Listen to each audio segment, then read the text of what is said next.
یونټ نمبر 3 اوس دریم نمبر یونټ شروع شو او دا به د ټریول او د ترانسپورټیشن چې کوم وکابلري دي کوم انګلیش اسنشل ورډز دي دا به د هغه په باره کې وي. یعنې موږ یو سیریز شروع کړی د 2000 اسنشل انګلیش ورډز په باره کې چې په دې کې موږ د 2000 نه سیوال پاس ورسره د جملو او د سنټنسو زده کوو. خو په دې کې مختلف قسمه سیریز زموږ سره وي ځکه چې زیاتره کسان داسې په یوټیوب باندې مختلف قسمه لیکچر سیریز به تاسو ته ملاویږي خو کوم چې صرف په یو ټاپک باندې وي. خو په دې کې موږ مختلف قسمه ټاپکونه څېړلي دي په کوم کې چې تاسو هر قسمه ټاپک ریلیټډ ورډز او وکابلري زده کولی شئ. نو دا ټریول او ترانسپورټیشن په باره کې به موږ دغه ورډز دغه وکابلري زده کوو. څنګه چې تاسو ته پته ده د دې نه مخکې موږ 2 یونټ 2 کلاسز اپلوډ کړي دي د 2000 اسنشل انګلیش ورډز په باره کې او دا زموږ سره یونټ نمبر 3 دی. نو په دې یونټ نمبر 3 کې به موږ د ټریول او د ترانسپورټیشن په باره کې وکابلري زده کوو. ټریول د ټریول مطلب دی سفر کول یا سفر. فار ایگزامپل I love to travel to new places. یعنی زه نوي ځایونو ته نوي ښکلي ځایونو ته تلل کول سفر کول ډیر خوښوم. I love زه خوښوم to travel چې سفر وکم to new places نوي ځایونو ته. نیو د نیو مطلب دی نوي places ځایونه. د place مطلب دی ځای د places مطلب دی ځایونه. Distance د distance مطلب دی فاصله. For example What is the distance to Kabul? یعنی کابل ته څومره ډیسټنس دی څومره فاصله ده. What is the distance to Peshawar? پېښور ته څومره فاصله ده پېښور ته څومره لاره ده. What is څومره ده د ډیسټنس فاصله to پېښور ته او تقریبا ډیسټنس ته په اصل پښتو کې وطن وایي. Near د near مطلب دی نږدې. For example The shop is near to my house. یعنی دا کوم دکان چې دی دا زما کور خواته دی زمونږ کور خواته دی. د شاپ دکان شاپ دکان ته ویلی شي. is دی نیر نږدې to my house زمونږ کور خواته. شاپ ویلی شي دکان ته د is مطلب دی دی یعنی د شاپ is د دکان دی نیر نږدې to my house زما کور ته نږدې دی. far د far مطلب دی لرې. For example The city is very far from here. دا کوم سیټي چې دا کوم ښار چې دی دا د دې ځای نه ډېر لرې دی. د سیټي دا ښار is very far ډېر لرې دی from here د دې ځای نه. د far مطلب دی لرې او د near مطلب و نږدې. ډرایور د ډرایور مطلب دی چلونکی یعنی یو ګاډی چلونکی یا یو بل چیز چلونکی. For example Please ask the driver to stop. Please ask the driver to stop یعنی دغه ډرایور نه تپوس وکړه یا دغه ډرایور ته ووایه چې دغلته ودرېږي. پلیز مهرباني وکړه ask the driver ډرایور ته ووایه یا دې تپوس وکړه to stop چې ودرېږي. big luggage د big یا د luggage مطلب دی سامان. د big مطلب دی بکس د luggage مطلب دی سامان. For example This luggage is very heavy. دا سامان ډیر دروند دی. This luggage دا سامان is very heavy ډیر دروند دی. د luggage مطلب دی سامان heavy مطلب دی دروند. نو د دې سنټنس مطلب شو چې دا سامان ډیر دروند دی دا big ډیر دروند دی. This دا luggage سامان is څنګه چې تمام مخکې ویل چې is مطلب دی دی یعنی دا سامان دی very ډیر heavy دروند نو دا سامان ډیر دروند دی. هوټل هوټل ته پښتو کې هم هوټل وایي او دې ته په انګلیش لینګویج کې ریسټورنټ هم وایي. For example We stayed in a nice hotel. منګه په یو ښکلي هوټل کې پاتې شو.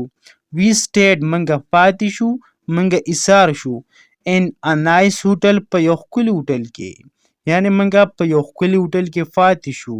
ټیکټ د ټیکټ کله چې منګه په یو ګاډي کې یو سیټ بند کو هغه چې کوم ټیکټ منګ له راکړي نو دغه ته په انګلیش لینګویج کې ټیکټ وایي او منګ ورته پښتو کې هم ټیکټ وایو. For example Do you have a ticket? آیا ستا سره ټیکټ شته؟ Do you have آیا ستا سره شته ته لري a ticket یو ټیکټ یعنی ستا سره ټیکټ شته. Car د car مطلب دی موټر ګاډی. For example My car is parked outside. زما ګاډی بهر ولاړ دی. کله چې تا ته ووایي یو ملګری چې تا خپل ګاډی څنګ ته خو راوستی و نو ته ورته بیا په انګلیش لینګویج کې داسې ویلی شي. My car زما ګاړی، زما موټر is دی parked ولاړ. د پارک مطلب دی ودرېدل، یو سیټ ته ګاړی وغیره ودرول.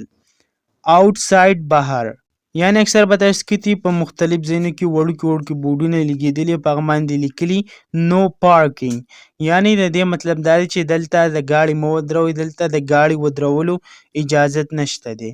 نو پارکینګ اجازت نشته دی د ګاړي د ودرولو. My car is parked outside زما ګاړی بهر ولاړ دی. د پارک مطلب دی ګاړی یا یو بل چیز ودرول. پلین ته اکثر منګه په پښتو کې جهاز وایو، خو چې کوم اصل پښتو ته نو دې ته په اصل پښتو کې الوتکه وایي. فار ایگزامپل the plane lands at 4 pm. The plane lands at 4 pm د دې سنټنس مطلب دا دی چې جهاز دغه الوتکه په 4 بجې باندې راکوزیږي، یعنې په 4 بجې باندې ځي ته رسي. د پلین دغه جهاز lands راکوزیږي at 4 pm په 4 بجې باندې. لینډ دا کله چې یو جهاز راکوزیږي نو دغه دپاره بیا موږ لینډ استعمالوو. ایرپورټ د ایرپورټ مطلب دی هوایي اډه. فار ایگزامپل we are going to airport، یعنی موږ ایرپورټ ته روان یو. we are موږ going روان یو to the airport ایرپورټ ته، یعنی چېرته چې جهازونه د جهازونو د هوایي اډې ته ایرپورټ وایي. we موږ are you د از مطلب هم دی یو یا دا، خو از سنګولر دپاره یعنی د واحد دپاره استعمالیږي او آر د جمع دپاره استعمالیږي. we موږ are you going روان to ته د ایرپورټ ته. د ټو مطلب دی ته یعنی سکول ته، کور ته، ایرپورټ ته، دکان ته. we are going to the airport نو د سنټنس مطلب دا شو چې موږ ایرپورټ ته روان یو. میپ د میپ مطلب دی نقشه. فار ایگزامپل look at the map for direction. په دې نقشه کې د ډایرکشن دپاره وګوره، یعنې په دې نقشه کې ډایرکشن معلوم کا. په نقشه کې خپل مختلف قسمه ډایرکشن وي نو بیا ته داسې ویلی شي look at وګوره the map دغه نقشې ته for direction د ډایرکشن دپاره یا ډایرکشن په دې نقشه کې وګوره. سټیشن د سټیشن په پښتو کې مختلف قسمه مینینګ دي، لکه فار ایگزامپل د سټیشن مطلب دی ځای، جګه. پښتو کې سټیشن مطلب دی ځای. پښتو کې د سټیشن بل مطلب هم کیدای شي مقام یا اډه. د سټیشن مطلب دی ځای، مقام، اډه. فار ایگزامپل where is the train station، یعنی د دې سنټنس مطلب دا دی چې د ټرین سټیشن یعنی د ټرین اډه کومه ده، د ټرین ځای کوم دی، په کوم ځای کې چې ټرین ودرېږي دغه ته ویلی شي ریل سټیشن.